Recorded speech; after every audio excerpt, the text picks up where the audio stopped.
эйликті аяққа алайық. Уважаемый президиум, уважаемые участники, я поздравляю с началом конференции, успешной работы. И хотелось бы от имени Министерства образования и науки приветствовать вас всех и пожелать успехов. Тема конференции крайне актуальна в связи с тем, что в последние годы растет потребность граждан стран Центральной Азии в изучении корейского языка. Самое лучшее для развития дружбы и сотрудничества – это знать язык и культуру наших стран взаимно. Мы, чем лучше знаем язык и культуру другой страны, тем успешнее будет сотрудничество и прочнее дружба между нашими странами.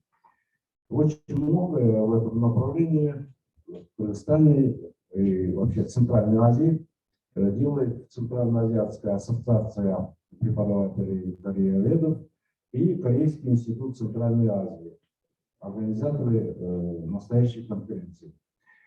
Повышение квалификации преподавателей и переподготовка преподавателей корееведов в университетах Центральной Азии будет способствовать углублению взаимопонимания и сотрудничества между нашими странами. Уверен, что конференция найдет методы и средства улучшения и совершенствования повышения квалификации и переподготовки преподавателей корееведов в университетах Центральной Азии. Очень важным является для нас то, что Республика Корея является одним из технологических лидеров в мире. Если посмотреть рейтинг Bloomberg Innovation Index, так называется один рейтинг, который оценивает инновации в мире, то Корея 5-й год подряд занимает первое место. Первое место в мире. Если посмотреть на рейтинге цифровой экономики, проценты от ВВП в цифровой экономике, то Корея по этому показателю, в этом рейтинге, она тоже занимает первое место. Если посмотреть процент от ВВП, который идет на науку и научные инновации, то Республика Корея по этому показателю тоже занимает первое место. И вот в нашей сфере, в сфере образования, например, если посмотреть результаты международной программы PISA, которая оценивает качество школьного образования и проводится каждые 3 года, то Республика Корея находится тоже в числе лидеров.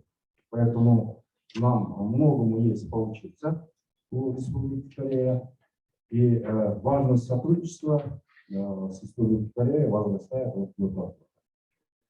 Нам предстоит многому научиться в сфере науки, в сфере образования, в сфере цифровой экономики, построения цифровой экономики, а также в сфере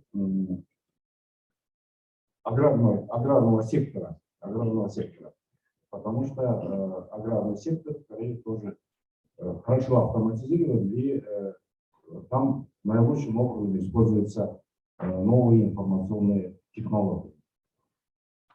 Необходимость тесного сотрудничества во всех этих и других областях, а также трансфера технологий повышает востребованность преподавателей корееведов.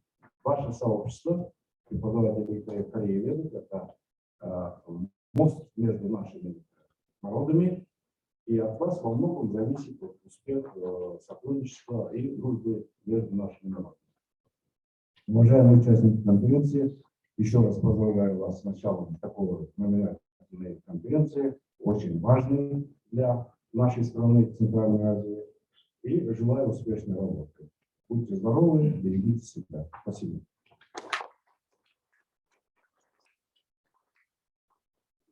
И также поздравительная речь предоставляется руководителю московского представительства Korea Foundation 임철. 임철호 한국국제교류대단 모스크바 사무소장님께서 네, 안녕하십니까. 한국국제예술단 모스크바 사무소장 임철호입니다. 이원재 대사님, 김현로바 대사님, 소유주백 차관님, 박백 국민, 그리고 슈리클로바 총장님, 그리고 참석자 여러분, 반갑습니다. 먼저 제9차 중앙아시아 한국학술대회가 우리 중앙아시아 교수협의회 주최로 열리게 된 것을 매우 기쁘게 생각하고 축하드립니다. 저는 개인적으로 10여 년 전에 이 지역에서 근무하는 기회가 있었는데 그때 러시아 한국학 교수협의회 창설에 관여한 적이 있었습니다. 그 10여 년이 지나서 이 중앙아시아에서도 한국어 교수협회가 결성되면서 여러 가지 다양한 활동을 왕성하게 하신다는 말씀을 듣고 매우 기뻤고 또 감사하게 생각이 들었습니다. 그래서 언젠가 꼭 한번 와보고 싶었는데 이렇게 직접 와서 뵙게 돼서 매우 기쁘고 또 영광스럽게 생각합니다. 여기 행사에 참여하는 동안 각 학교에서 오신 많은 교수님들과 많은 대화를 나누고 좋은 의견을 듣는 그런 시간을 가지면 좋겠습니다. 그리고 모쪼록 우리 중앙아시아 한국학교수협의회가 다양하고 왕성한 활동을 통해서 한국과 중앙아시아 양측의 그 연결고리가 되는 그런 인재들을 많이 양성하는 데 많은 기여를 해주시기를 부탁드리겠습니다. 끝으로 코로나로 어려운 가운데서도 이 행사를 성공적으로 준비해 주신 우리 백태현 교수님, 정우성 교수님, 그리고 한국 교수협의회 여러분들께 감사의 말씀을 드립니다. 모두 건강하시길 바랍니다. 감사합니다.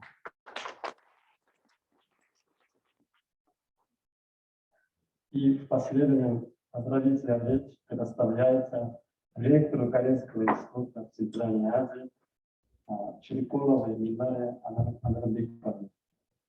Чирикулова Минара 중앙아시아 한국회 총장님을 축사하겠습니다. Большое спасибо. Дорогие участники конференции, разрешите в первую очередь поприветствовать наших уважаемых гостей на правах организатора, господин Ли Вонже, чрезвычайный полномочный посол Республики Корея в Кыргызской Республике, госпожа Кемелова Динара Мантуровна, чрезвычайный полномочный посол Кыргызской Республики в Республике Корея, Надырбеков Союзбек Надырбекович, заместитель министра культуры, информации, спорта и молодежной политики Кыргызской Республики, Исмаилов Бактыбек Искакович, советник министра образования и науки Кыргызской Республики, господин Им Чору, руководитель московского представительства Korea Foundation, который курирует страны СНГ и Центральной Азии. Уважаемые участники конференции, в эпоху глобальной трансформации системы образования перед высшими учебными заведениями Кыргызской Республики стоят вызовы, требующие новой инструментальной и методологической подготовки, стремительной интернационализации, цифровизации системы образования, обнажила проблему острой нехватки высококвалифицированных преподавателей и специалистов, а также подготовки конкурентоспособных студентов, повышение их цифровых навыков и знаний, что, безусловно, требует институциональных решений на всех уровнях образования, начиная от бакалавриата и до программ PhD. Реализация настоящей академической свободы может стимулировать развитие научно-исследовательского потенциала профессоров высших учебных заведений нашей республики, что необходимо делать наравне с пересмотром и обновлением государственных образовательных стандартов по образовательным направлениям и программам. Как уже отметили уважаемые участники сегодняшней конференции, в скором времени мы празднуем 30-летие установления дипломатических отношений между Кыргызской республикой и Республикой Корея. мы подводим итоги двустороннего сотрудничества, а также намечаем векторы будущего совместного сотрудничества. Уверена, что данная конференция станет платформой для совместного изучения и решения проблем корееведения для всех стран Центральной Азии, а также поможет найти пути решения и определить перспективы развития корееведения в регионе. Желаю эффективной и плодотворной работы всем выступающим и всем участникам сегодняшней конференции. Спасибо за внимание.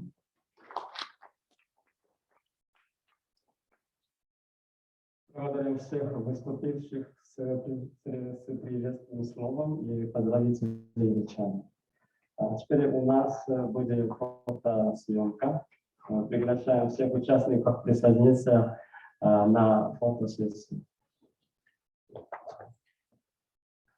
네, 저 잠시만 저 통제 좀 따라주세요. 사진 촬영했습니다. 맨 앞에 선생님들 의자 좀 갖고 앞으로 좀 나와주세요. 맨 앞에 선생님들 의자 좀 갖고 나오세요. 맨 앞에 선생님들 의자 좀 갖고 나오세요. 오나 선생님 의자를 좀 많이 갖고 나오세요. 잠깐. 자, 의자들 좀 갖고 나오세요. 앞에 선생님들 의자 좀 갖고 나오세요. 의자. 네, 의자 좀 갖고 나오세요. 네, 앞에 선생님들 의자 좀 가지고 나오세요.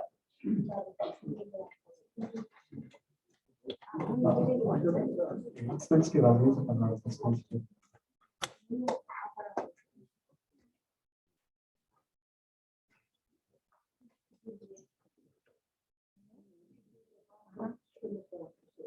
예, 거기까지. 예, 거기까지.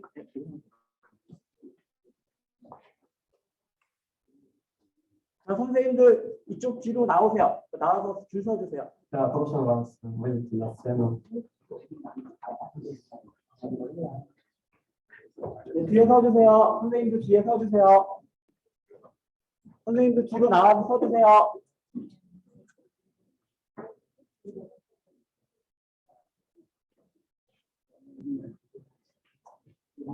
Уважаемые преподаватели, для совместной съемки в Zoom, пожалуйста, тоже включите камеры. Я несколько снимков сделаю.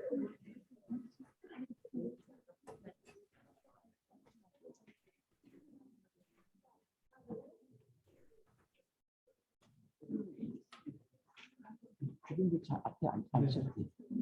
대변에서 앉으세요.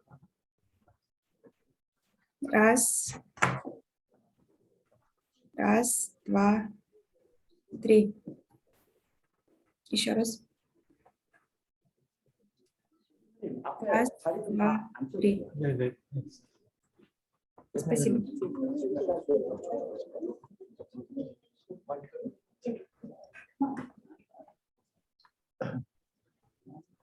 그 선생님들 좀 요 옆에 앞에 의자 저 두 분 다 채우세요. 의자 좀 채우세요. 의자 좀 채우세요. 빨리 찍어야 되니까 빨리 좀 움직여 주세요. 의자 빨리 앉으세요. 네, 그때 의자 앉으세요. 빨리 앉으세요. 자, 사진은 단체로 다운로드할 수 있는 주소를 보내드릴 테니까 개인적으로 찍지 마시고, 예, 지금 전체적으로 찍을 때 그냥 캡처해 주세요. 예.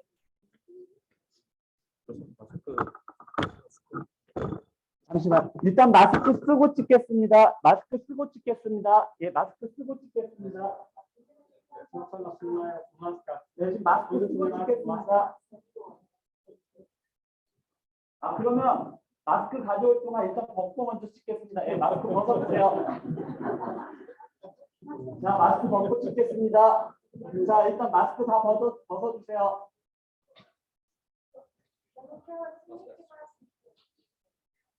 자, 일단 마스크 다 벗겠습니다. 자, 찍습니다. 예. 예, 찍습니다.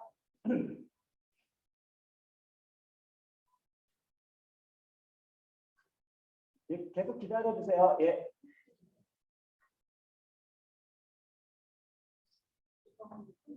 자, 이제 마스크 쓰고 찍겠습니다.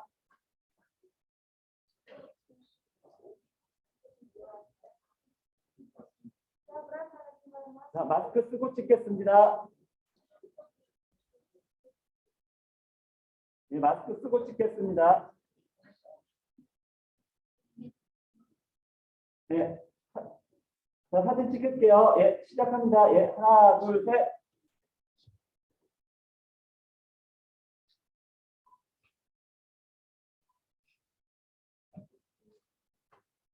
예, 됐습니다. 예, 감사합니다. 자,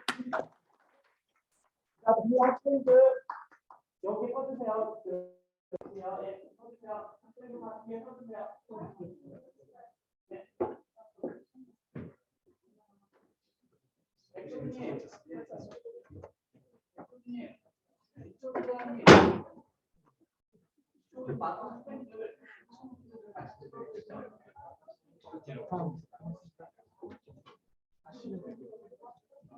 위에 그 저 이경준 선생님 여기 뒤에 아까 배경이요?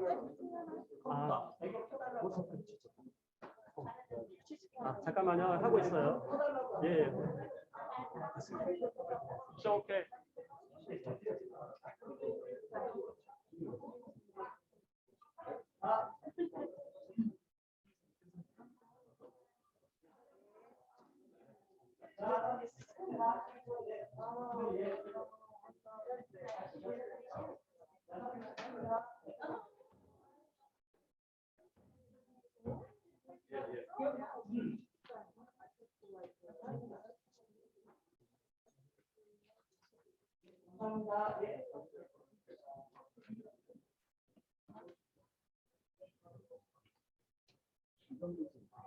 정비하고 50분부터 시작한다고. 네, 정비하고 50분부터 시작.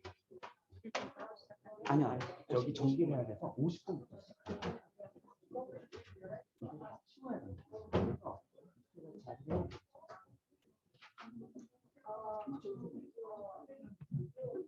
Мы начинаем вторую сессию конференции.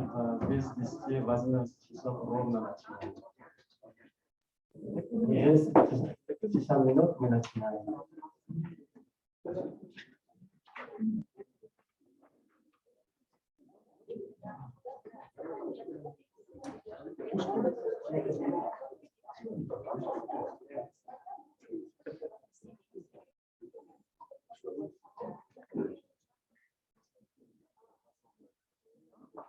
У нас перерыв, начинаем без 10 11 начинаем.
시작해야 되겠다.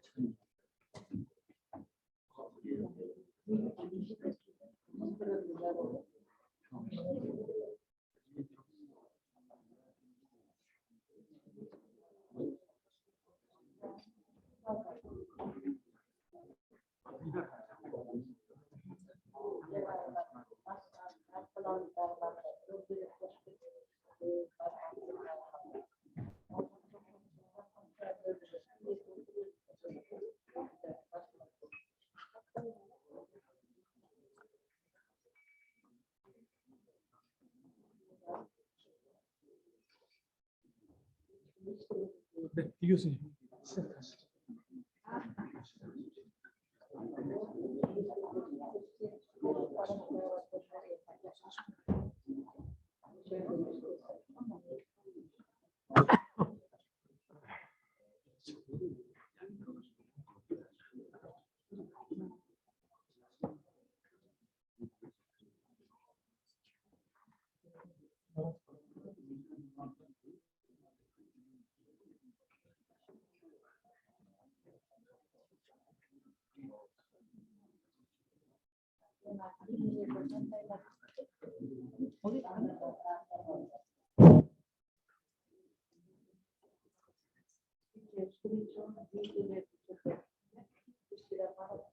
마사이로 찬스에 대한 레스포를 마치는 저희 곧 시작하겠습니다.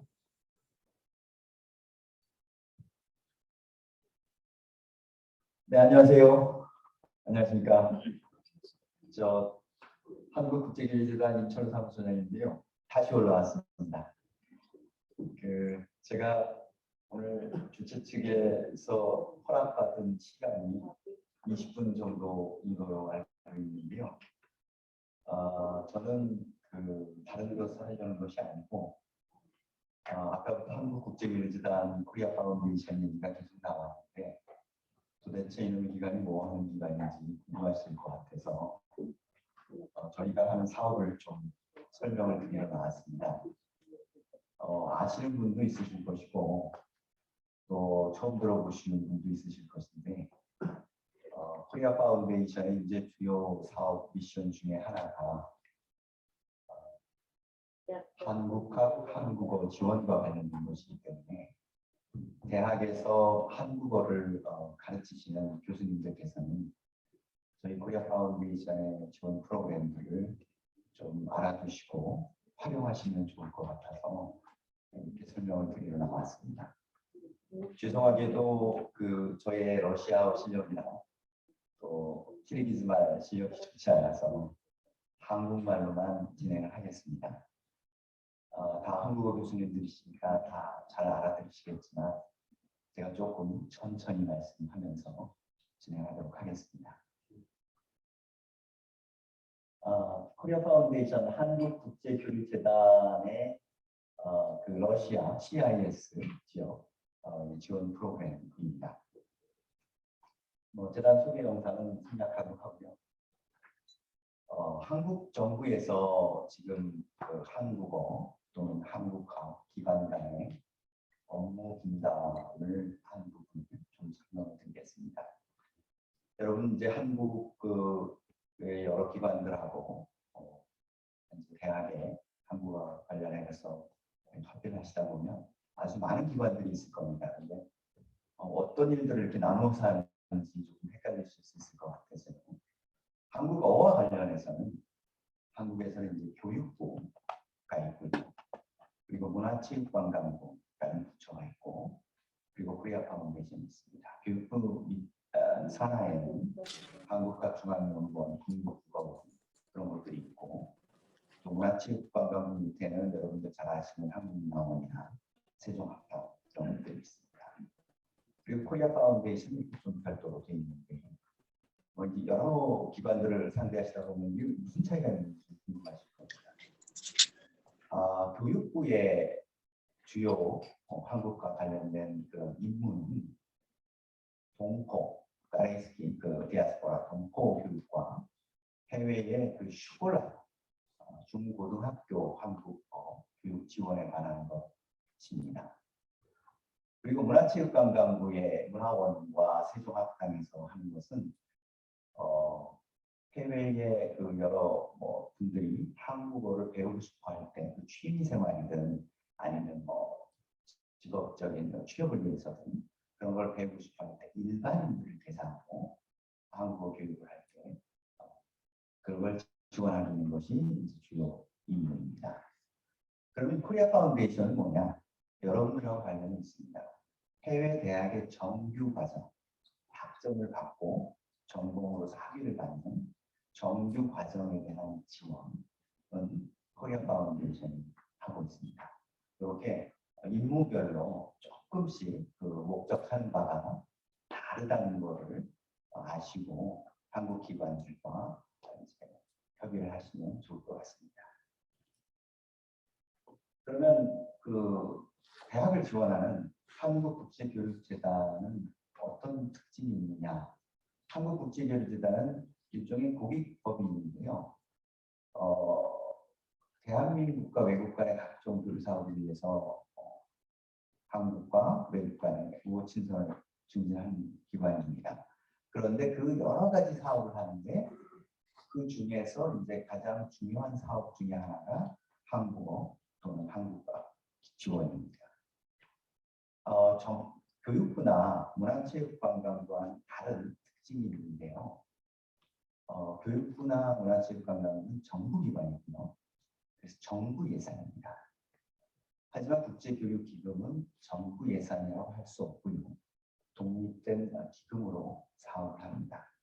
이것은 한국 국민들이 여권을 발급받을 때 내는 어떤 기업인과 기업이 내는 도네이션 그리고 정부의 지원 이 세 가지가 합쳐져서 지원하는데요. 대학 지원이기 때문에 학문의 독립성이라는 문제가 있습니다. 그래서 정부가 직접 지원하는 것보다는 이렇게 기금의 형태로 지원하는 것이 대학에서 수용성이 좀 더 높기 때문에 기금의 형태로 독립된 재단의 형태로 활동하고 있습니다. 그러면 국제교류재단이 한국어 관련돼서 어떤 지원 프로그램이 있느냐? 이 첫째는 개인 지원에 관한 프로그램입니다. 7번부터 거꾸로 보시면 사실 편한데요. 한국어 펠로우십은 외국의 대학에서 학생이 학부에 들어가서 대학교 1학년생으로서 한국어를 공부하게 됐을 때 3학년, 4학년 때 한국에 가서 공부할 수 있는 기회를 주는 연어 연수 프로그램입니다. 그리고 그 학생이 석사과정, 박사과정을 밟고 난 다음에 한국에 가서 연구를 하고 논문을 써야 될 때 한국에 가서 논문을 쓸 수 있도록 지원하는 것이 6번 방한형 펠로우십입니다. 그리고 박사를 받고 난 다음에 박사학위 펠로우십이고요.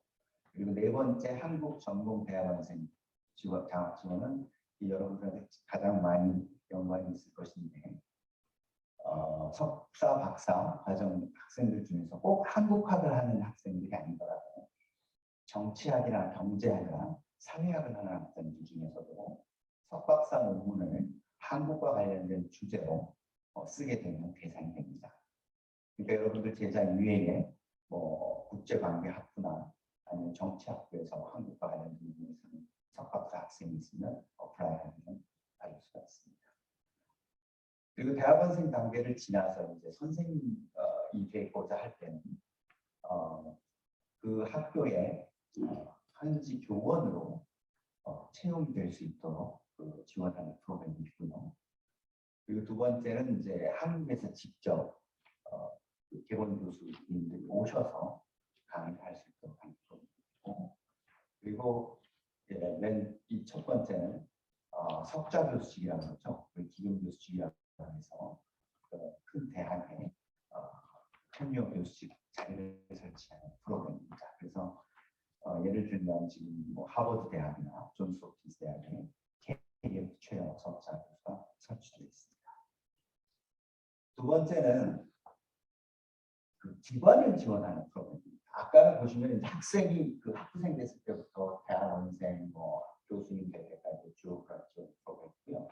이거는 기관을 지원하는 프로그램인데, 이것도 역시 거꾸로부터 보시면 12번은 외국 교육자 한국학 워크숍인데 중요한 한국학을 연구하는 센터가 된 그 대학에서 주변에 그 슈콜라들 있지 않습니까? 슈콜라에서 사회과 과목이나 역사과 과목 이런 거를 가르치는 그 중고등학교 선생님들한테 교과 과정에 대한 거를 세미나를 하는 그런 프로그램입니다.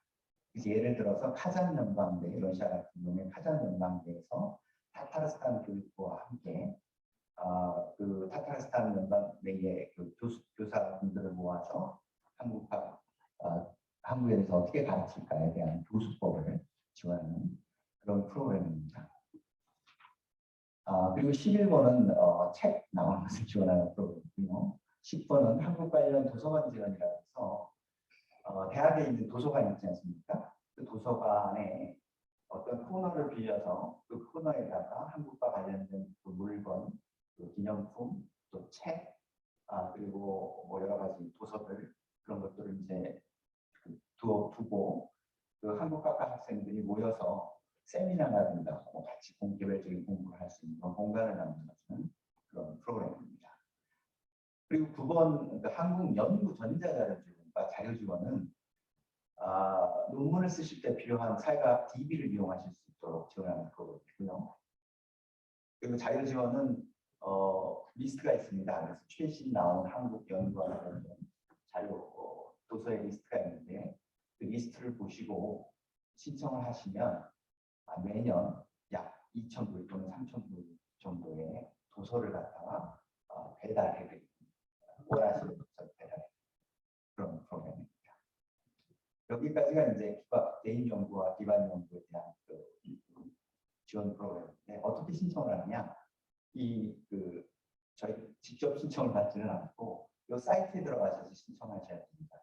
지금 이미 이제 그 사이트에 들어가셔서 회원 가입을 하신 분들이 있으실 텐데요. 회원 가입을 하시고 그리고 그 각각의 공지가 떴을 때 그 마감 시간에 맞춰서 지원 신청을 하시면 심의 결과를 대개 이제 마감이 9월, 10월 이렇게 되고요. 그리고 심의 결과 통보하는 게 11월, 12월에 통보합니다. 그리고 그 다음 해에 사업이 진행이 됩니다. 그래서 매번 사업별로 시기를 놓쳐버리면 다음에 이제 하기가 정말 엉망이거든요. 그래서 우리 중앙아시아 한국어 교수 협의회에서 이런 매번의 그 사업 공고가 날 때마다 교수님들한테 좀 알려주시고 그러면 좋을 것 같습니다. 그 이외에 이제 개별적인 특별 프로젝트들이 있는데요. 이 특별 프로젝트 중에 하나가 이제 한국 특단입니다. 한국에서 또는 이제 중앙아시아 러시아 지역에서 러시아 언어로 현지 언어로 강의를 하실 수 있는 역사 또는 정치, 경제 분야의 이제 교수님들께서 그런 강의를 듣기 어려운 지역에 가셔서 학생들을 대상으로 이제 강의를 해주는 프로그램인데요. 오랜 10월 카자흐 우랄 연방대 인근에서 했는데 학생들이 이제 오랜만에 그 자기 말로 이런 강의를 들을 수 있어서 아주 좋아했었습니다. 그리고 이제 직접 갈 수 없는 경우에는 온라인 한국학 특강이라고 해서 온라인으로 신청을 해서 들을 수가 있는데 이거는 이제 그 여러 학교에서 지역별로 듣는데 이제 가령 동남아의 한 30개 학교에서 이제 그 사람들 같이 듣고 러시아의 한 20개 학교에서 같이 듣고 이런 식입니다. 되도록이면 이제 재미있는 방법을 좀 하려고 해서 예를 들자면 외국인이 실수하기 쉬운 한국어 발음법이라든가 한국하고 러시아의 한국하고 그 나라의 문화 차이라든가 또는 여러 가지 취업 관련된 관심 있는 내용들을 하고 있습니다. 이거 들어보셨는지 모르겠고 또 일부 대학에서는 하고 있는데 한국 대학과 직접 온라인 강의를 연결합니다. 그래서 한국 대학에서 연 강의를 온라인으로 학생들이 실시간으로 질문하면서 들을 수 있도록 하는 것이 있는데 그것이 이제 글로벌 e스쿨이라는 이름으로 진행되고 있습니다. 그 다음에 이제 기타 창의적 사업이라고 저는 이제 적어놨는데요. 대학에서 한국어, 한국학 관련된 그 교육 활동을 하시다 보면 우리 대학에는 실정상 이런 그 사업을 좀 했으면 좋겠다라는 것이 생각이 나시잖아요.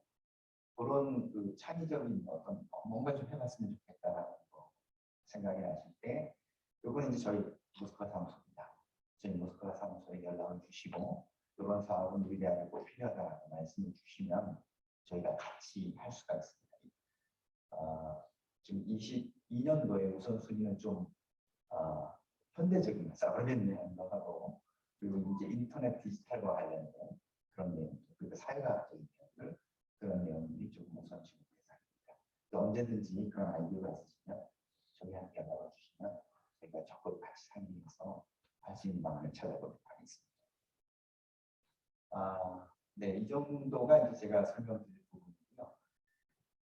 코리아 파운데이션 여태까지 설명드린 부분은 이제 코리아 파운데이션의 한 일 중에서 세 가지 분야, 주요 분야가 있는데 왼쪽에 있는 것이죠.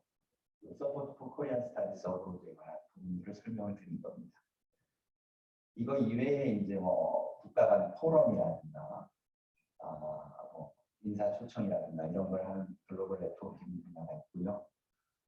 그리고 이제 한국 문화를 해외에 소개하고 또는 키르기스나 중앙아 문화나 동남아 문화 이런 한국에 잘 알려지지 않은 나라의 문화를 국내에 소개하는 그런 아트 앤 컬처럴 익스체인지 분야가 있습니다. 이 분야를 설명을 드릴 필요는 없을 것 같고 저희 코리아 파운데이션이 여태까지 이제 한 사업을 넘버 숫자로 보시면 해외 대학에 설치된 한국 석사 교수직이 145석이고요. 그리고 한 중앙아 협력 포럼이요. 저기 지금 몇 번으로 가야 되나?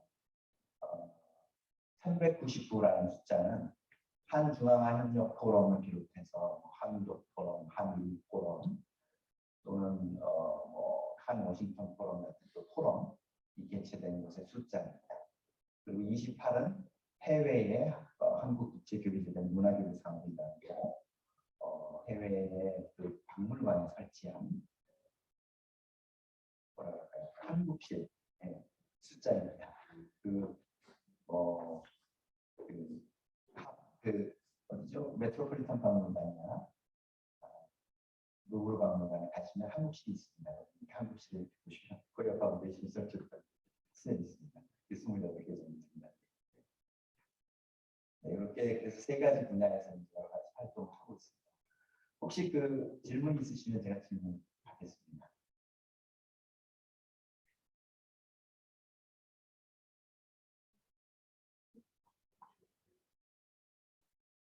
질문 어디 있으세요? 없어요?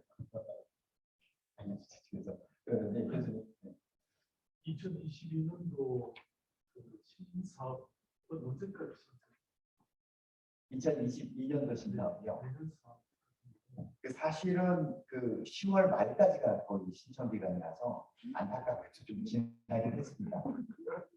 근데 이제 그런 거 있습니다. 왜냐하면 올해도 그렇고 코로나 때문에 사업이 엄청 깨지고 변동이 많이 생깁니다. 그래서 저희가 하반기에는 사업을 다시 한번 이렇게 조정을 합니다. 그래서 이제 취소되거나 이제 코로나 온라인으로 축소된 사업에서 여유 있는 부분을 가지고 추가적으로 이제 사업을 받아서 조사를 해서 할 수 있는 부분이 있으면 하고 그러는데요. 그래서 올해는 10월에서 내년 예산 세팅은 됐지만 미리 좀 알려주시면 제가 내년 하반기에 이렇게 조정이 있을 때 하실 수 있는 부분이 있는지 찾아서 협조드릴 수 있을 것 같습니다. 네. 스쿨 사업이 있다고 하는데 여기서 혹시 한국과 네트워크를 할 수 있는 그런 시스템을 지원해주고 그런 것도 있습니다.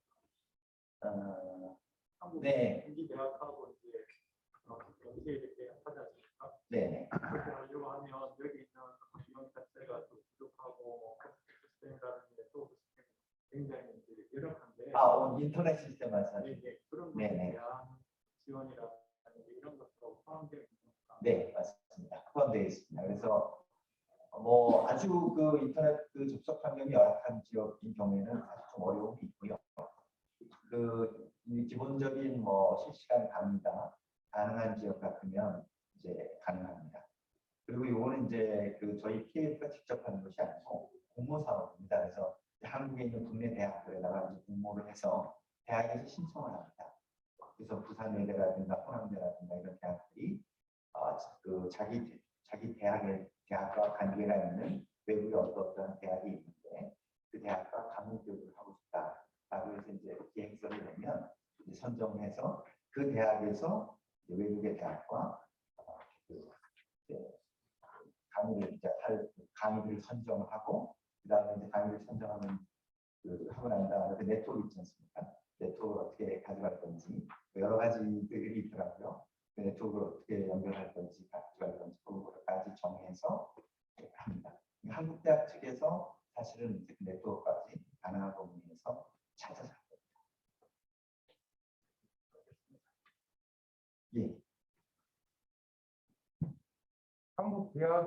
한국학이 있는 대학에 이렇게 진학을 한 학생들이 시골에서 온 학생들은 한국을 잘 따라가지 못한 경우가 있어서 뜻 있는 선생님들이 시골에 있는 이 초등학교 스콜라에 방문을 해서 한국어를 가르치는 경우가 있어요. 선생님들, 제가 아는 선생님들 가운데. 대학 선생님들이. 제가 아는 선생님들 가운데 한국 사람이요. 네. 그래서 그랬을 때 혹시 지원받을 수 있는 방안이 있는지요? 시골을 가서 그 학교에 가서 시골에 방과후 학교 스콜라. 예. 네. 없습니다. 아까도 말씀드렸지만 그 코리아 파운데이션은 대학입니다. 목표가 대학이고 대학의 정규과정, 대학의 한국학교원 진흥 이런 것이기 때문에 사실 그 말씀드린 그 스콜라 그 중등학교의 학생들을 지원하고 이런 것은 지금 현재는 교육부가 하고 있습니다. 그래서 이제 교육부에 이제 여기 그 교육원 같은 게 있지 않습니까? 교육부에서 이제 해야 될 일인데 국가별로 이제 그 뭐 교육관이 따로 있거나 이렇지 않습니까? 좁아서 그 교육관들이 이제 그런 일을 좀 하고 있고 그렇게 하고 있습니다. 교육부하고 교육원하고 이제 협의를 해보시면 좋을 것 같습니다. 제가 저한테 주어진 시간이 50초나 지나서 그러면 개별적으로 질문을 하도록 하겠습니다. 감사합니다. 민철로 모스크바 사무소 소장님께서 코리아 파운데이션 사업 관련해서 주제 발표를 해주셨습니다. 아마 우리 참가자분들 중에서 사업 관련해서 여러 가지 질문들이 있을 수 있습니다. 내일 저희가 오전에 정기 총회를 가는데요. 그 시간에 또 질문할 수 있는 기회와 또 답변해 줄 수 있는 기회가 있을 것으로 생각합니다. 그러면 다음으로 이어서 중앙아시아 한국대 백대현 교수님의 중앙아시아 특성에 맞춘 한국학 교원 양성 방안과 문제점이라는 주제로 주제 발표를 해주시겠습니다.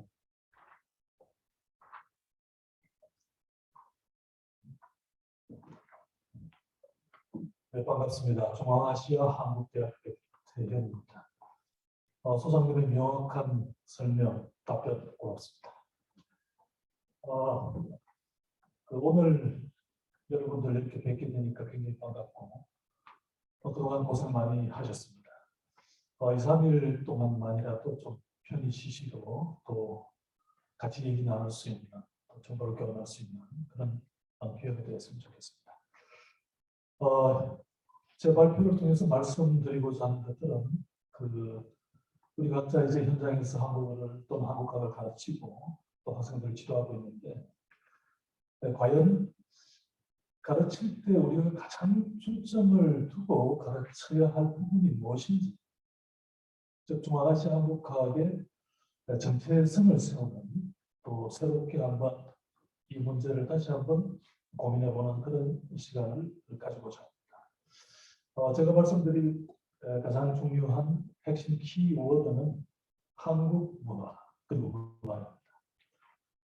과연 우리가 현장에서 한국어 또는 한국학을 가르칠 때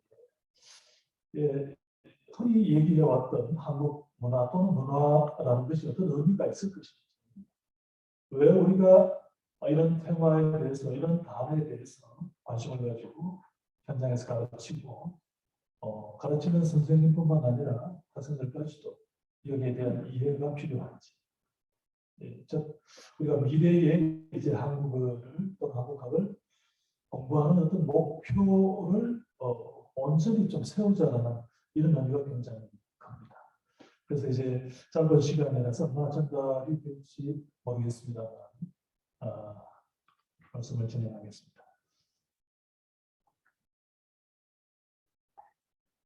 그래서 아까 말씀드렸듯이 이제 정체성 세우기라고 이렇게 말씀을 드렸는데 정말 우리 중앙아시아 지역이 한국학이 올바른 방향으로 가고 있는 것인지 우리는 제대로 뭔가 목표를 잃지 않고 가르치고 있는 것인지 학생들은 이것을 좀 이해하고 있는 것인지에 대한 자기 반성 내지는 미래의 방향을 설정해보는 그런 시간입니다. 저는 이 한국학이 한국 문화가 중앙아시아 국가의 지금 현재 발전 전략을 세워가는데 중요한 동력이 된다고 확신합니다. 그래서 오늘은 그 확신하는 그런 부분들을 한국 문화를 통해서 또 우리가 가르쳐야 할 문화의 내용에 대해서 말씀을 해나가고자 합니다. 자, 밑에 부분에 보시면 본발표에서는 한국어와 한국학의 본질을 관통하는 그 핵심적 요소로 한국 문화의 특징에서 찾아져요.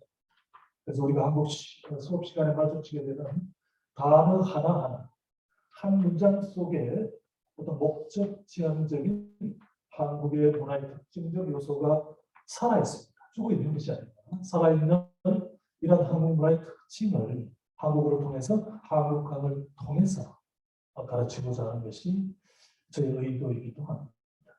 그래서 한국문화교육은 중앙아시아 한국학 교원 및 한국화 전문가를 육성하는데 입문 필수 과정이지 않을까 이렇게 생각을 합니다. 자, 그래서 이제 한국학을 감히 말씀드리면 조선 후기의 시락과 같은 17세기, 18세기, 19세기 그 변혁기의 학문적인 성격뿐만 아니라 실천적인 그러한 학문의 문학적 또는 사회경제적 내용까지를 포함하고 있는 그런 역할을 중앙아시아에서 담당을 해갔으면 합니다. 그래서 이제 간단하게 비교를 해보면 우리 많은 학생들이 한국 가고 싶어합니다. 그러려면 반드시 한국 가는 티켓을 사야겠죠. 티켓을 구입하고 또 비자를 받고 또 인터넷을 통해서 많은 정보를 찾고 이렇게 할 것입니다.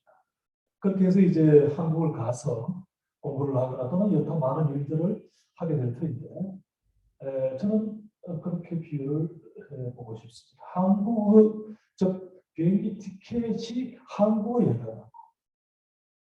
자칫 잘못하면은 티켓을 구입하기 위해서 온 전력을 다 기울입니다. 근데 티켓은 어느 누구도 그냥 주지 않습니다. 자기 스스로 티켓을 구입해야만 한국 갈 수 있는 자격을 획득하게 되는 것입니다. 물론 이제 소장님이 말씀하셨던 부분들 또는 GKX라거나 이런 장학금을 받아서 갈 수도 있겠죠. 그래서 이제 티켓을 구입했을 뿐만 아니라 한국에 가기 위한 여러 가지 활동들 또는 많은 정보를 찾고 이런 노력들을 기울이게 되는데 이게 한국학이 아닌가라는 생각을 합니다. 자, 그렇게 해서 이제 한국을 갔을 때 실제적으로 한국에서 내가 무엇을 할 것인가? 나의 입신양면을 위해서 한국에서 내가 살 것인가? 아니면 돌아와가지고 중앙아시아와 한국을 잇는 다리 역할을 해나갈 것인가? 라고 비유를 해봅니다. 그래서 우리가 그동안 학생들에게 티켓을 구입하는 방법만 너무 가르친 것이 아닙니다. 왜 한국에 가야 하는지, 한국을 가기 위해서 여러 가지 정보는 물론이고 지식과 그 다음에 여타 많은 인접 학문을 공부해가면서 스스로 뭔가를 찾아가는 노력들에 대해서는 우리가 한 번이라도 가르친 적이 있는지, 이 두 가지가 기초가 되고 토대가 되어야만 한국 가서 제대로의 생활 내지는 역할을 할 수 있을 것이다라는 생각을 합니다. 가장 핵심은 물론 한국어입니다. 그렇긴 하지만 한국어 플러스 이제는 알파, 한국과 그리고 아까 말씀드렸던 시각과 이제는 실제 생활에 필요한 실용적인 학문으로서 18, 19세기 사회 변혁기의 어떤 이론적 또는 실천적 역할을 담당했던 그러한 역할을 우리 한국과는 중앙아시아 지역에서 할 수 없을 것인가. 다시 말씀드리지만 저는 할 수 있다라고 생각을 합니다. 그래서 이제 우리가 가르치는 우리 선생님, 그리고 학생들뿐만 아니라 문화에 대한 이해가 절실히 필요합니다. 문화라는 것은 인간 집단이 자연을 변화시키고 물질적, 정신적 과정의 모든 산물을 말합니다. 그리고 인간은 언어를 사용하고 사회를 형성하며 문화생활을 해 나가게 됩니다. 그래서 우리는 한국어 또는 한국학 시간에 자연스럽게 한국 문화를 접하게 되는데 그 한국 문화의 핵심이 무엇인가에 대해서 놓치면 안 된다는 겁니다.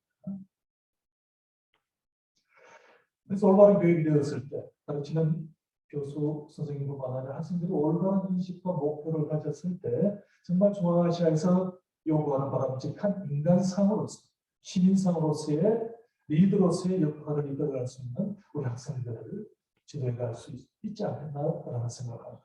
그러기 위해서 우리 먼저 선생님들이 조금 더 공부하고 문화에 대한 내용, 소위 흔히 말하는 문화인이라는 내용이 무엇인지에 대해서 같이 고민했으면 합니다. 문화가 굉장히 포괄적인 범주이기 때문에 쉽지 않습니다. 그러나 결국 문화의 기능은 바람직한 사회의 재생산이었습니다. 전 세계 코로나 때문에 TV나 언론을 통해서 선진국이라고 했던 유럽뿐만 아니라 미국에서조차까지 문화인이라고 할 수 없는 행태들을 많이 봤습니다. 물론 한국도 마찬가지였고 중앙아시아 역시 마찬가지입니다. 어려울 때일수록 우리가 문화에 대한 정확한 이해, 남을 배려하고 이해하는 이런 부분들을 이해를 했더라면 훨씬 더 바람직한 사회를 만들어 갈 수 있었을 것인데 이런 학생들을 지도하기 위한 우리의 노력은 필요하지 않을까라는 생각을 해봅니다. 그래서 문화의 가장 큰 특징적 요소 중에 하나는 배려, 상생, 공존, 자유, 평화, 공동체 이런 게 다 들어가 있습니다. 결국 뭡니까? 나의 이기적인 부분을 벗어난 타인, 다른 사람을 위한 활동의 핵심이 바로 문화 활동이라고 할 수 있습니다. 자, 그렇다면 우리가 한국 문화를 가르치게 될 텐데 그 한국 문화의 특징 중에 뭐가 있냐면은 약자와 동행하는, 약자가 그러면 경제적인 약자도 있을 수 있고 정치적, 사회적 약자가 많이 있을 수 있습니다. 이런 약자와 동행해가는 우리의 그 전통 문화가 아주 깊이 살아있습니다. 놀라운 일입니다. 다른 아시아, 일본, 중국에서 볼 수 없는 이런 놀라운 문화적 특징이 숨어 있습니다. 그리고 한국은 전 세계 많은 학자들이 평가하기를 굉장히 문화적인 민족이었다. 한국은 옛날부터 잘 살았다. 그런데 일제 시기를 전후한 그 시기에 조금씩 못 살았을 뿐이지 항상 잘 살아왔고 문화적인 국민이고 문화적 특징이 있어 왔다는 겁니다. 그런데 우리가 이것을 중앙아시아에서 가르치는 우리 선생님들이 이 부분에 대한 특징을 파악을 못한다 그러면은 제대로 수업 시간에 한국 문화를 가르치기가 쉽지가 않습니다. 이런 부분은 굉장히 많습니다. 인도에서 불교가 중국을 거쳐서 한국에 오게 되는데 불교가 가장 발전한 국가가 특정성을 지니면서 발전한 국가가 한국. 그 다음에 유교도 마찬가지고 농업 생산력 역시 마찬가지고 그 다음에 요즘에 동해과학 잘 알고 계시죠. 중국의 의학을 바탕으로 해서 동양의 의학을 집대성한 책입니다. 그리고 신학. 그래서 한국 문화를 관통하는 가장 중요한 부분 중에 하나가 뭐가 있냐면 조화와 균형을. 한식의 가장 큰 특징이 뭐냐 하면 조화와 균형입니다. 밥을 먹고 김치를. 외국인들 같은 경우에는 샐러드인 김치를 그냥 계속 먹는 걸로 이해를 합니다. 그게 아닙니다. 밥을 먹고 국을 먹고 주식인 밥과 국을 먹고 그다음 김치를 먹어야 밸런스를 이루는 것이죠. 이런 부분이 한국 문화 속에 계속 흐르고 있습니다. 바로 이런 것들이 현재 중앙아시아에서 굉장히 필요한 사회 발전의 어떤 요소, 원리로서 작용을 하고 있는데 이런 것들이 한국에 이미 오래전부터 있어 왔다. 그래서 이제는 우리가 흔히 문화라 그러면은 보이는 문화만 중요하게 생각하는데 보이지 않는 문화가 훨씬 많습니다. 정신문화를 지배하는 올바른 가치관을 가질 수 있는 세계관과 인생관을 가질 수 있는 일은 보이지 않는 문화가 훨씬 중요합니다. 수업 시간에 가르치면 좋을 것 같습니다. 그래서 김치 얘기를 했습니다만 김치 하나도 이것도 문화의 독특성을 나타냅니다. 중국의 이제 그 뭡니까 가오차이하고 논쟁이 이제 많이 진행되고 있죠. 이 본질적으로 다른 겁니다. 간단하게 우리가 답하고 해결할 수 있는 문제들인데 한국 문화의 독심을 이해한다. 한국도 마찬가지입니다. BTS라거나 또는 오징어 게임 같은 게 하루아침에 생긴 것이 아니라 그동안 계속 이어왔던 한국 문화의 특징과 그 독창성이 바탕이 되어서 지금 나타나는 겁니다. 절대 하루아침에 생긴 것이 아니라는 것입니다. 그래서 이제 한류의 이제 앞으로의 목적은 뭐냐면 새로운 세계 문화를 이끌어갈 수 있는 새로운 트렌드로서의 가치를 부여해 줄 수 있는 그런 한류가 되었으면 좋겠습니다. 중앙아시아 굉장히 중요합니다. 제가 제일 좋아하는 지도인데 여러분 이 지도를 보신 적이 있습니까? 15세기 초 1402년 태종 때 만든 중앙아시아와 아프리카가 들어가 있는 재미있는 부분은 한국보다 일본이 굉장히 적게 나왔죠. 근데 중요한 사실은 15세기에 우리 조선 사람들에게 이 중앙아시아, 유럽과 아프리카에 대한 세계관이 있었다. 여기서는 뭐냐면은 그만큼 교류가 있어 왔다는 거예요. 그래서 이제 우리가 중앙아시아에 대한 인식의 폭을 넓혀야 물론 이것보다 훨씬 이전부터 중앙아시아 지역과 우리는 대륙이 내려왔고 활발하게 활동을 해온 문화민족이었어. 이 지도가 지금 아쉽게도 일본에 있는데 서울대 규정각에도 있고 한정일에 가면은 벽에도 있는데 이 큰 지도를 만들어가지고 복사를 해서 중앙아시아 전역에 좀 보급을 했으면 하는 바람이 있습니다. 비슷한 같은 경우는 친족 중심의 가족 형태가 우리 농업 공동체인 한국보다도 더 강하게 나타납니다. 이런 부분에서 굉장히 유사한 부분이 있습니다.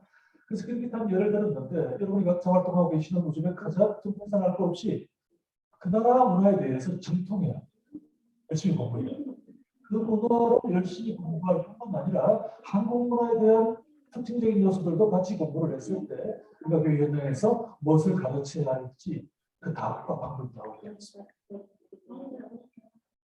그래서 이제 지역 특성에 맞는 그런 한국 문화를 쉽게 말씀드리겠습니다.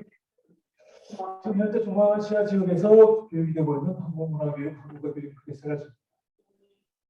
이제 스콜라에서 진행되는 일반적인 교육이고, 그다음에 이제 대학에서 진행되는 전문적인 교육. 여기 계시는 여러분들은 일반 한국 문화를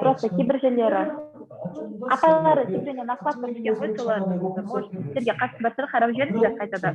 Просто ана дата өзгермеді айтып просто уақыт өзгеруі мүмкін.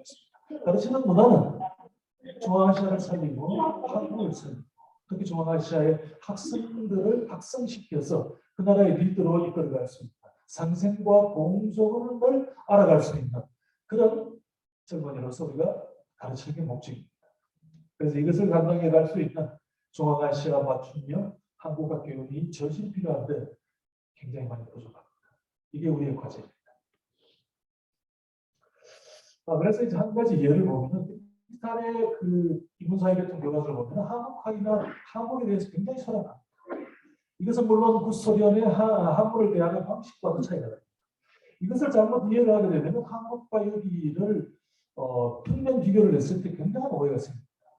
그래서 이제 언어학이라거나 동양학 속에 한국학이 들어가 있는 경우가 많고 또 동양학 속에 중국, 일본, 한국이 들어가는데 역시 주류는 일본과 한국이 주류입니다. 근데 다행히 지금 한국 열심히 하고 있지 않습니까? 이제 곧 역전이 되리라고 생각합니다. 근데 중요한 거는 그냥 단순히 역전만을 기다릴 것이 아니라 실제 현장에서 도움을 줄 수 있는 현실성과 실천력을 할 수 있는 한국학으로서의 역할을 우리가 해야 되겠다는 생각입니다.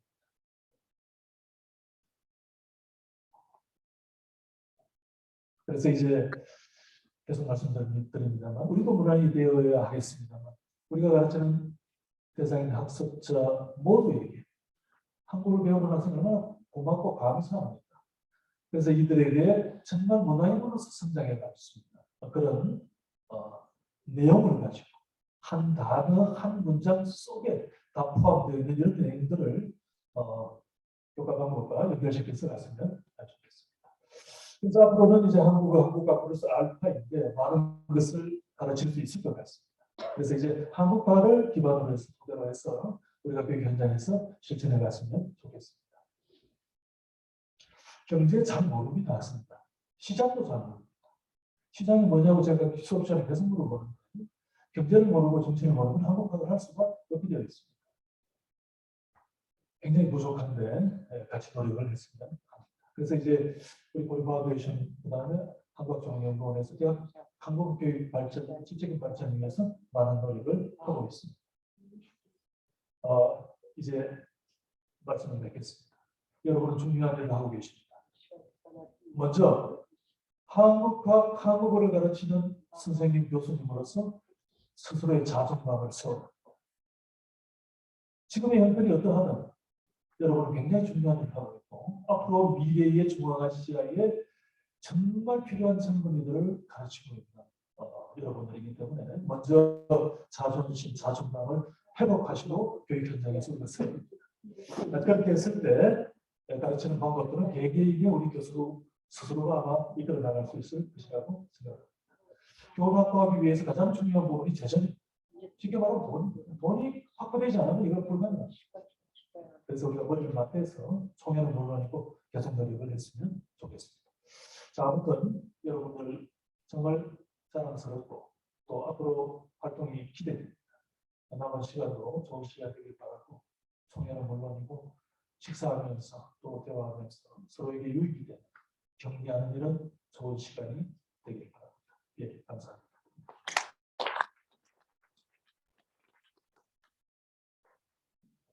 교수님 대단히 감사합니다.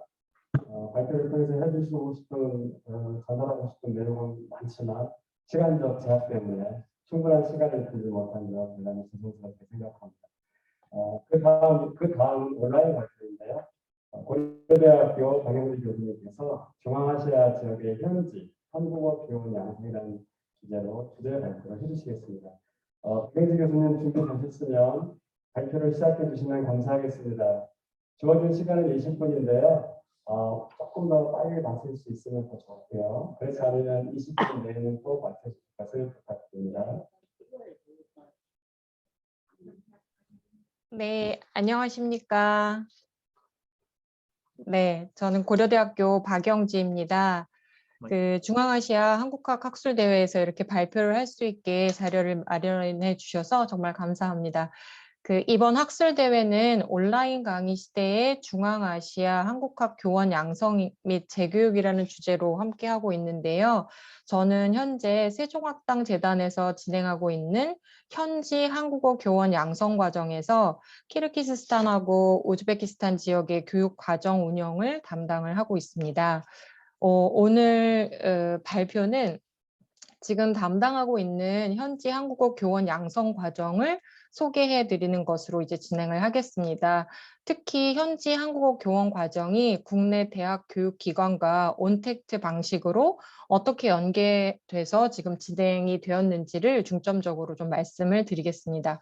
아직 과정이 끝나지 않았기 때문에 그 과정 후에 이루어져야 되는 수강생 만족도를 비롯해서 뭐 교육 효과 및 개선 방안까지 그 상세한 내용은 발표에서 다루지 못하는 것을 좀 양해를 부탁드리겠습니다. 본격적인 내용으로 들어가기에 앞서서 한국어 교원 교육이라고 할 때의 범위에 대해서 잠깐 말씀을 드리고자 합니다. 한국어 교원 교육은 크게 양성 과정과 연수 과정으로 나눌 수 있을 겁니다. 양성 과정의 궁극적인 목적은 한국어 교원 자격을 취득하는 것으로 이 방법은 이제 학위 과정을 밟거나 양성 과정 이수 후에 한국어 교육 능력 검정 시험에 합격을 하면 심사를 거쳐서 자격을 취득할 수가 있습니다. 그런데 이제 연수 과정의 경우는 재교육 과정이라고 볼 수가 있겠는데요. 이 직무 연수와 자격 연수로 나누어서 생각해 볼 수 있겠습니다. 직무 연수는 그 교원 자격을 이미 취득한 상태에서 그 직무 수행 능력 향상을 위해서 실시하는 교육이고, 또 자격 연수는 상급 자격을 취득하기 위해서 실시하는 교육이라고 생각해 볼 수 있겠습니다. 직무 연수의 경우는 국립국어원, 배움 이음터 교육과정과 같은 중앙부처 주관으로 이루어지는 경우도 있고, 또 한국어 교육기관마다 자체적으로 재교육이 이루어지고 있습니다. 지금 저희가 이제 진행하고 있는 과정은 양성 과정으로 한국어 교원 자격 취득을 위한 것을 목표로 하고 있다, 이렇게 볼 수 있겠습니다. 그러면은 아시는 것처럼 이게 지금 한국어 교원 양성 기관이 국내와 국외에 다양한 방식으로 많이 존재를 하는데요. 여기에서는 국외 한국어 교원 양성 기관에 대해서 잠깐 알아보겠습니다. 국외 양성 기관은 중앙부처, 국립국어원 등이 주최를 하거나 후원을 하는 국내 초청 또는 뭐 해외 현지 교원 양성 과정을 비롯해서 지금 여기 보시는 것처럼 여러 그 해외 현지 세종학당, 뭐 국내 대학 이렇게 협업해가지고 다양하게 양성 과정들이 이루어지고 있습니다. 지금 저희 고려대학교가 진행하고 있는 과정은 현지와 세종학당이 같이 협력을 해서 운영을 하고 있는 과정이다. 이렇게 보시면 되겠습니다. 그러면 현재 진행하고 있는 양성 과정에 대해서 조금 자세히 말씀을 드리겠습니다. 앞서 말씀드린 것과 같이 이 양성 과정은 세종학당 재단에서 주관을 하는 것이고요. 지난 9월에 시작되어서 이제 올해 말 12월까지 진행이 됩니다. 그래서 아직 과정이 끝나지 않았다고 조금 아까 이제 말씀을 드렸는데요. 이 이름이 2021년 현지 한국어 교원 양성 과정 신북방 지역 운영 이렇게 되어 있는데요. 이 신북방이라는 명칭은 이제 저희가 붙인 게 아니라 이 프로젝트 명칭이고요. 이 프로젝트는 총괄팀 또 지역별 운영 기관으로 나뉘어서 지금 진행 중입니다. 신북방 지역 외에도 동남아시아 지역인 신남방 또 유럽, 미주, 아프리카 지역 등에서 지금 동시에 현지 한국어 교원 양성 과정이 진행되고 있습니다. 신남방 지역 교육 대상은 우즈베키스탄 타슈켄트 세종학당 18명, 그리고 키르기스 공화국 비슈케크 세종학당 16분입니다. 이 교육 대상은 비슈케크 세종학당과 타슈켄트 세종학당에서 공고를 통해서 지원자를 모집을 했고 선발 과정을 거쳐서 이 교육 과정생이 최종 결정이 되었습니다. 지원 대상은 한국어를 모어로 하지 않는 외국인 또 재외 동포로 이제 제한을 했고요. 한국어 능력 4급 이상인 분들로 하였습니다. 수강생으로 선발된 분들은 해당 국가 대학에서 한국학이나 한국어학을 전공하신 분들이나 아니면 현재 이제 재학하고 계신 분들 또 한국에서 대학이나 대학원에서 한국어 교육학이나 한국어학을 전공을 하고 본국으로 돌아가신 분들이 거의 대다수였습니다. 다음은 본 과정이 어떤 교육 내용으로 구성되어 있는지를 조금 말씀드리겠습니다. 교육 내용은 크게 3가지로 나눠볼 수 있습니다. 여기 보시는 것처럼 이론 과정, 지역 특화 과정, 실습 과정입니다.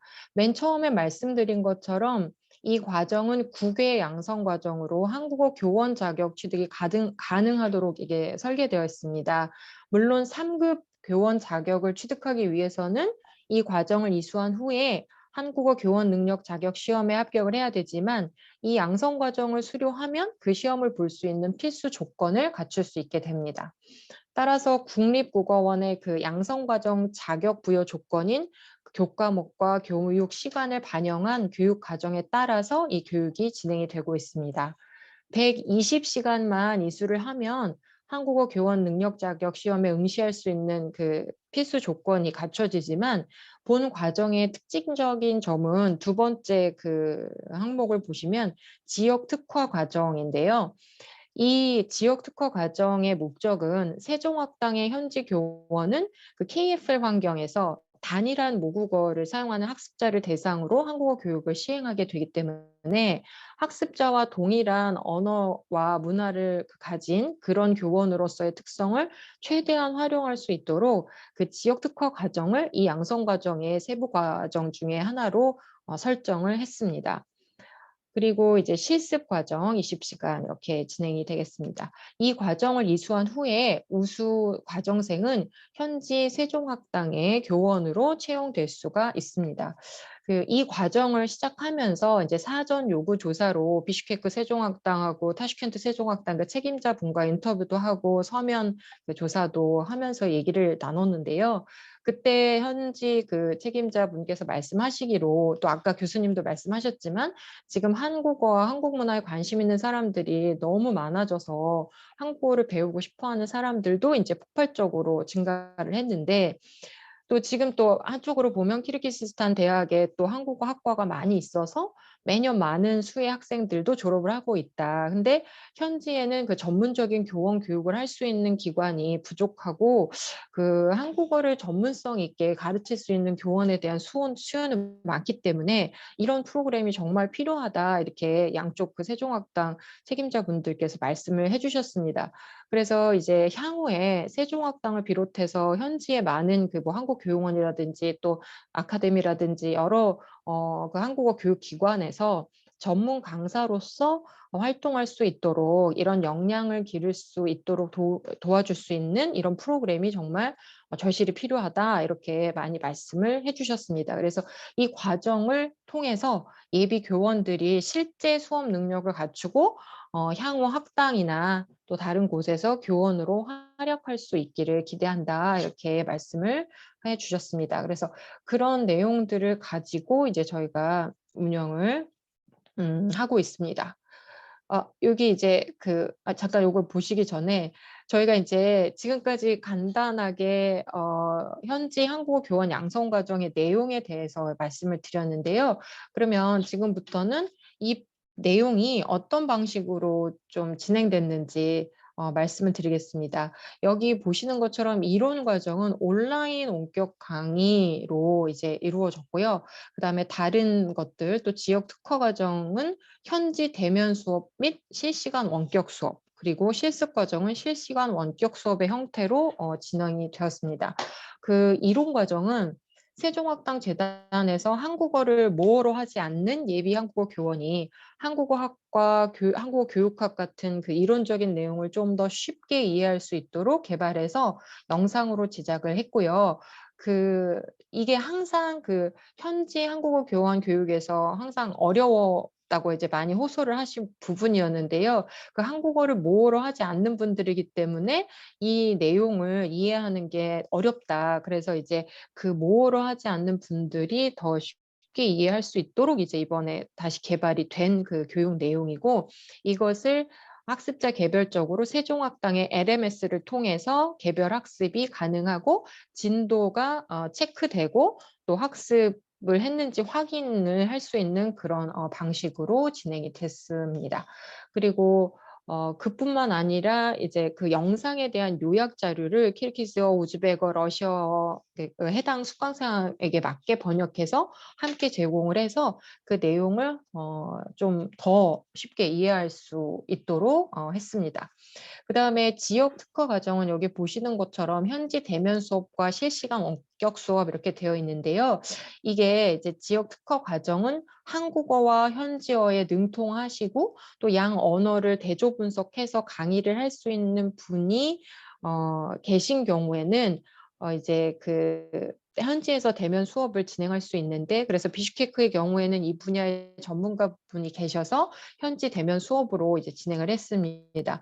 근데 타슈켄트 세종학당의 경우에는 대조 언어 강의를 해주실 분을 현지에서 모시기가 좀 어려운 상황이다 하셔서 한국에서 해당 분야의 전문가를 섭외해서 실시간 원격 수업으로 진행을 했습니다.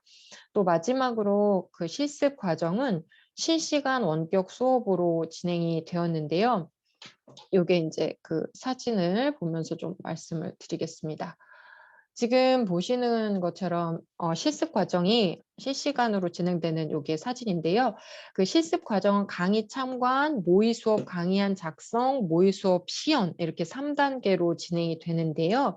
먼저 온라인으로 저희 측에서 이 실습 과정에 대한 전반적인 목표와 과정에 대한 안내, 또 강의를 참관하고 일지를 써야 되는 거, 모의 수업 시연을 위해서 강의안을 작성해야 되는 거, 이런 것들에 대해서 수강생 분들에게 해야 할 일들과 그 목적을 설명하는 시간으로 이제 진행을 했습니다. 오른쪽 사진은 저희 그 고려대학교의 이 온라인 장비, 그 방송 장비와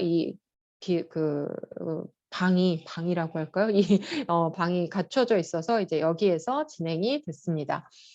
그 다음에 강의 참관은 현지의 세종학당 수업을 직접 참관하시는 걸로 진행을 했고요. 그 다음에 모의 수업 강의한 피드백 과정도 실시간 원격 수업으로 진행이 됐습니다. 그 마지막으로 모의 수업 시연은 지금 사진에서 보시는 것처럼 현지에서 수강생분들이 직접 이제 시연을 하시고, 지금 사진에는 나오지 않았지만 이 앞쪽에는 다른 수강생분들이 계셔서 학생 역할을 해주시면서 교사가 상호작용하면서 수업을 하는 모습을 관찰할 수 있도록 그렇게 이제 원격으로 한국에서 보고 실시간으로 평가하고 또 피드백도 드리는 그런 방식으로 진행이 됐습니다. 네, 이렇게 이제 그 모의 수업을 진행을 하고 계시는 모습이 보이시죠? 네, 근데 이때 전자칠판 또 아이패드, 칠판, 단어, 문장카드 여러 기자재를 현지 학당에서도 가지고 계시고 개인 분들도 많이 가지고 계셔서 이런 것들을 적극적으로 활용할 수 있는 환경이어서 그 모의 수업 시연이 수월하게 진행이 됐다. 이렇게 그 담당 선생님께서 말씀을 해 주셨습니다. 네, 지금까지 현재 진행 중인 현지 한국어 교원 양성 과정에 대해서 말씀을 드렸습니다. 아직 과정이 끝나지는 않았는데 이제 지금 진행이 모의 수업까지 이제 지난주에 이번 주 초까지 이제 끝났고요. 앞으로 또 과정이 남아 있습니다. 그래서 이제 마지막으로 제가 이 과정을 통해서 말씀드리고 싶은 부분은 국외 한국어 교원 교육 과정이 온택트 방식으로 진행될 수 있다는 점을 좀 같이 얘기를 해보면 어떨까 해서 그 부분을 좀 말씀을 드리고자 합니다. 앞서 말씀드렸던 것처럼 이번 과정에서 대조 언어학과 실습 과정이 현지와 한국이 이제 온라인을 통해서 실시간 교육으로 진행이 되었습니다.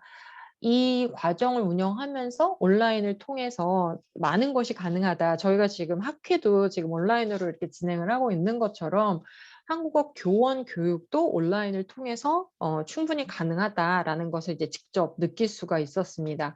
아직 과정이 마무리되지가 않았기 때문에 이 과정에 대한 면밀한 분석이 향후 이루어져야 되겠지만 현재로서는 원격 교육이 가능했고 또 결과를 낼 수 있었다라는 점에서 좀 의의를 찾을 수 있지 않을까 합니다. 그래서 앞으로 이와 같은 한국과 현지가 온택트 연계형 방식으로 해서 교원 양성 과정을 적극적으로 활용해야 되지 않을까라는 그 필요성에 대해서 말씀을 드리면서 이야기를 마치려고 하는데요. 저희 고려대학교는 그동안 다양한 국외 한국어 교원 교육을 운영을 해왔습니다. 근데 이제 그동안 진행된 방식은 두 가지 방식이죠. 그래서 첫 번째는 교육 대상 교원들을 한국으로 초청을 해서 교육을 진행하는 방식이 있겠고요. 또 다른 방식은 저희가 이제 교원 교육팀이 해당 지역으로 가서 교육을 진행하는 방식이 있었습니다. 그래서 저희가 이제 오신 분들은 전 세계에서 굉장히 세종학당하고 같이 한 10여 년 동안 매해 이 교육을 진행해 왔었기 때문에 전 세계에서 뭐 200여 개의 세종학당에서 이제 오신 분들을 많이 교육을 같이 했었고, 저희가 방문한 곳도 뭐 카자흐스탄, 우즈베키스탄, 인도, 중국 이렇게 이제 방문을 해서 현지 교원분들을 만나서 교육 과정을 진행을 했었습니다. 근데 이제 모두 아시는 것처럼 이런 방식은 시간이나 비용 면에서 아주 큰 제약이 따릅니다. 그래서 장기적이고 좀 세밀한 교육을 해드리고 싶고 현지에서도 그런 교육을 원하셔도 그 시간과 이런 비용 면에서 실행하기가 매우 어려웠습니다. 근데 이제 온라인으로 거리 시간과 관계없이 어떤 수요와 필요만 있으면 연결이 돼서 저희가 교육을 진행할 수가 있는 때가 되었다. 그래서 온라인과 직접 대면의 교육 효과 같은 거는 지금 사실 어떤 차이가 있는지에 대해서는 계속 연구가 이루어지고 있기 때문에 조금 더 두고 봐야겠지만 이런 가능성이 열렸다. 이런 거는 틀림이 없다라고 이제 생각을 합니다. 앞서 제가 면담을 하면서 세종학당 현지 책임자분 말씀처럼 현지에는 한국어 학습자는 막 계속 늘어나는데 실력을 갖춘 한국어 교사가 부족하기 때문에 이렇게 한국과 현지가 온라인으로 연계돼서 이 양성 과정을 아주 적극적으로 활용을 해야 될 때라고 이제 생각을 합니다. 근데 이제 양성 과정 운영을 할 때 좀 가장 중점적으로 생각해야 되는 거는 현지의 상황을 잘 반영할 수 있어야 된다. 그게 가장 좀 중요한 부분이라고 저도 생각을 하고 있고요. 그래서 사전 요구 조사를 비롯해서 다양한 방식의 그 현지와의 논의를 통해서 현지 교원의 특성, 또 현지 학습자의 뭐 요구 이런 것들을 충분히 이해를 한 후에 과정을 운영할 수 있을 것 같습니다. 이 과정을 운영하는 기관은 뭐 저희 고려대와 같은 한국교원 교육 전문 기관이 될 수 있을 건데요. 꼭 뭐 저희 기관이 아니더라도 그럴 수 있겠지만 저희 같은 경우는 이제 거의 23년 동안 한국어 교원 양성 과정을 운영해 오면서 뭐 신입 교원, 예비 교원, 경력 교원 등 다양한 교원들에게 맞는 맞춤형 교육을 계속 진행해 오고 있었습니다. 그래서 반드시 저희가 아니더라도 이와 같이 그 한국에 있는 교원 교육 전문 기관과 또 현지에서 이제 그 교원 교육을 해주실 분들을 필요로 하는 그런 기관이 있다면 긴밀한 협력으로 온라인으로 이제 현지에 맞는 교원 교육이 가능할 것이라고 생각을 하면서 발표를 마치겠습니다. 네, 들어주셔서 감사합니다.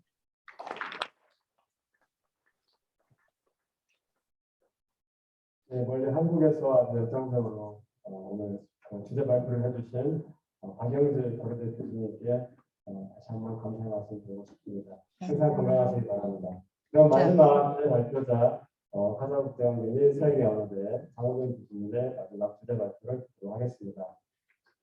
네, 안녕하세요. 카자흐 수교원대 장호준입니다. 네, 반갑습니다.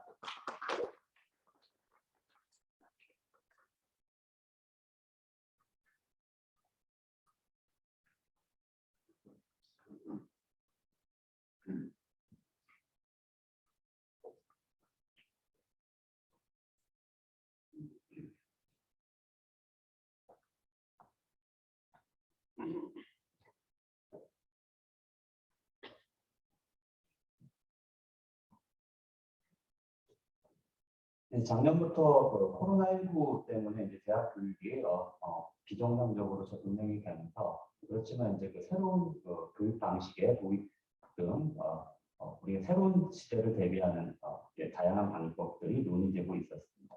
그래서 중앙아시아 한국학이 새로운 시대에 어떻게 발전할 수 있는 방안을 마련할 수 있을지에 대해서 발표하도록 하겠습니다.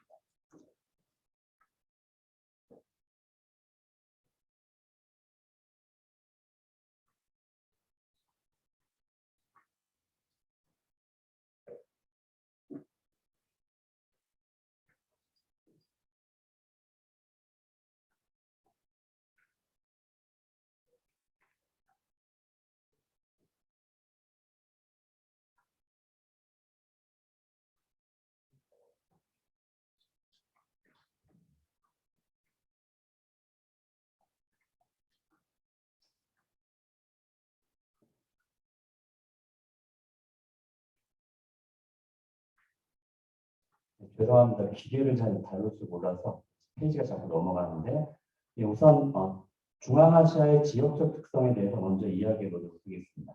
우선 중앙아시아 5개국은 면적이 넓고 적은 인구가 있고 그 다음에 정치적, 경제적 환경의 차이가 나고 어느 민족 구성의 차이가 있다라는 점은 모든 분들이 알고 계실 겁니다.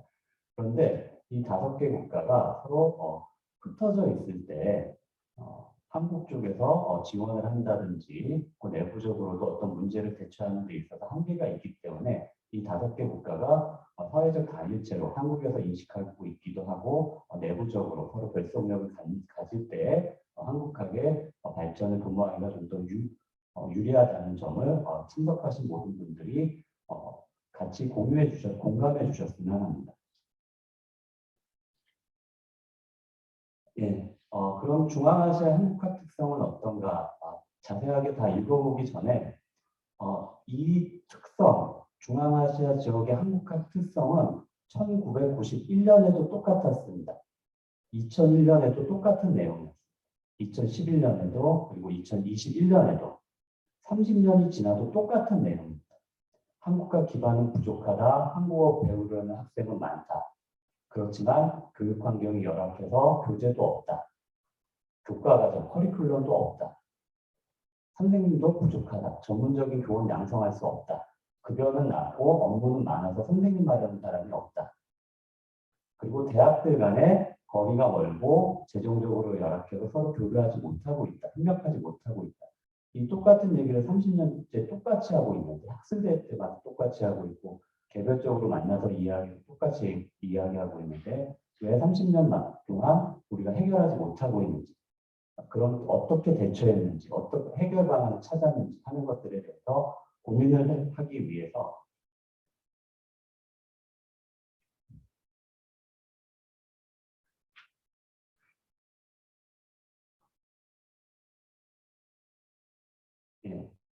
우선 이에 대한 대처를 위해서 2013년에 제1회 중앙아시아 한국학술대회를 비슈케크에서 개최하게 됩니다. 그리고 아까 말씀드렸던 그런 중앙아시아 한국학의 문제점들을 해결하기 위해서 각국의 주요 대학의 교원들이 모여서 2014년에 중앙아시아 한국학 교수협의회를 결성하였습니다. 물론 이제 처음에 초창기 때 참석했던 대학 이외에도 지금 여러 대학들이 함께 학술대회에 같이 참여하고 있고 교원들도 참여하고 있습니다. 그리고 인터넷 홈페이지도 운영을 하고 있습니다.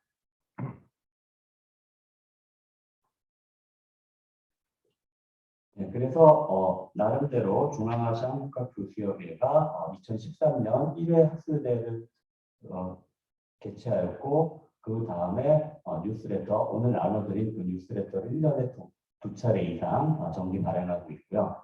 그리고 카자흐스탄에서는 카자흐 국제관계 및 세계언어대에서 자체적으로 카자흐스탄 한국학 네트워크, 그리고 키르기스탄에서는 중앙아시아 한국대에서 키르기스탄 한국학 네트워크 소식지를 자체적으로 발행하면서 서로 공통적으로 중앙아시아 한국학 네트워크 소식지를 발행하고 있습니다.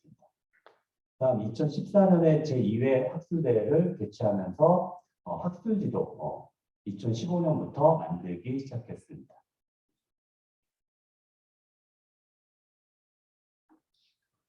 네, 그래서 해마다 한 차례 학술대회와 정기총회를 주요 도시를 번갈아 가면서 개최하였고, 그리고 2019년 제7회 중앙아시아 한국학 학술대 및 정기총회는 국제한국언어문화학회와 공동으로 개최하면서 전 세계 40개 대학에서 참가해서 중앙아시아 한국학과 세계 한국학과의 그런 교류를 깨하기도 하였습니다. 안타까운 점은 2019년에 이런 그 활성화되는 방안에 대해서 좀 더 자세하게 논의하다가 2020년부터 코로나 상황으로 인하여 2020년 작년에 제8회 대회는 누르술탄에서 오프라인 행사를 계속 미루다가 결국 12월에 온라인으로 개최하게 되었고, 물론 키르기스탄 비슈케크에서는 일부 교원들이 이제 오프라인으로 모일 수 있었지만 전체적으로 다른 도시 교원들은 온라인으로 진행이 되었습니다.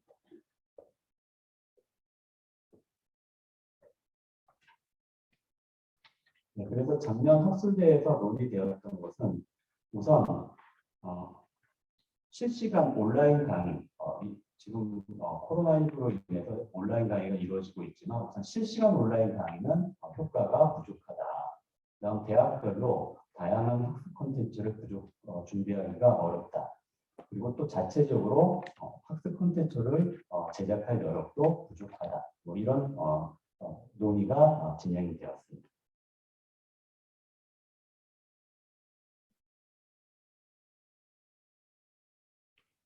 지금 카자흐스탄의 카자흐 국제관계 및 세계언어대, 그리고 중앙아시아 한국대, 키르기스탄의 중앙아시아 한국대, 지금 한국학중앙연구원의 중익사업대학과 중익대학 사업과 시아청 사업을 진행하고 있습니다. 그 외에도 기존에 시아청 사업을 진행했던 리자미 사범대라든가 동방대, 타슈켄트의 리자미 사범대와 동방대, 그리고 카자흐스탄의 카자흐 국립대, 이런 대학들이 서로 한국학 진흥 사업을 할 때 그 자체 대학의 발전에만 초점을 맞추기보다 그 중앙아시아 대학들 혹은 그 지역의 각 국가의 대학들이 서로 어떻게 연계해서 한국학을 발전시킬 수 있을까 하는 점에 집중을 한다면 좀 더 좋은 효과가 날 것으로 기대합니다. 그래서 중앙아시아 한국학 교수협의회와 타자국제관계 및 세계화대 그리고 중앙아시아 한국대가 협력하여 지금 현재 첫 번째 교원들의 연구, 교육 성과를 공유하기 위해서 공용 클라우드 시스템을 구축하기 위해서 준비 중에 있습니다. 그다음 학습 콘텐츠를 쉽게 제작하고 예를 들어 이제 수업 자료라든지 자신의 수업 영상 같은 것들을 쉽게 제작하고 업로드할 수 있는 플랫폼을 구축하는 문제도 준비 중에 있습니다. 그래서 각자 대학별로 자체적인 교육 영상, 수업 비디오 이런 것들을 어떻게 만들고 서로 공유할 수 있을지 하는 것들에 대해서 서로 협력해 나가려고 합니다.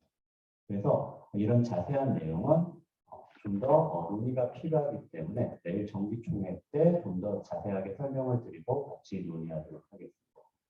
네, 오전 발표 들으시느라고 고생이 많으셨을 때 제 발표가 거의 시간이 된 것 같으니까 조금 남아있지만 일찍 마무리 짓도록 하겠습니다. 네, 감사합니다.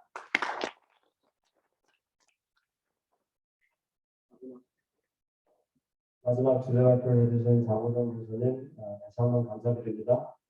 이것으로 해서 저희가 오늘 학술의 1부, 2부 순서를 마치도록 하겠고요.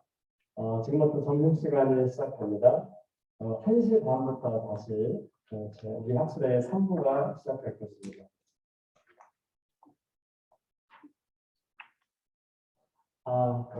1시 25분까지 자리에 다시 와서 앉아주시면 감사하겠습니다.